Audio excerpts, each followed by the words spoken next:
அண்ணே அண்ணே விஷயம் தெரியுமாண்ணே?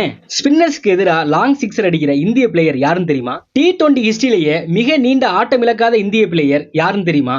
அவர்தான் சிவம் தூபே. 1993ல மும்பையில பிறகுறாரு. 14 வயசுல கிரிக்கெட் விளையாடுறத நிறுத்த வேண்டிய கட்டாயம் வந்துச்சு. காரணம் அப்பாவுக்கு வியாபாரத்துல நஷ்டம், தன்னோட ஓவர் வெயிட்னால உடல் தகுதியையும் இழந்தாரு. 19 வயசுல மறுபடியும் விளையாட ஆரம்பிக்கிறாரு.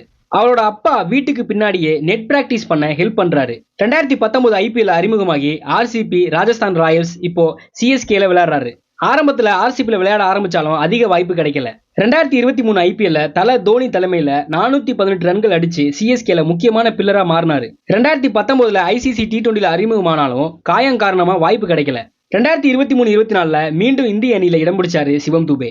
ஆச்சரியமான விஷயம் என்னன்னா, சிவம் தூபே விளையாண்ட தொடர்ச்சியா 37 T20 போட்டியில இந்திய அணி தோல்வியே சந்திக்கவே இல்லையா. அது மட்டும் இல்லைன்னு T20ல ஃபாஸ்டஸ்ட் 50 அடிச்ச 3வது இந்திய பிளேயரா இருக்காரு.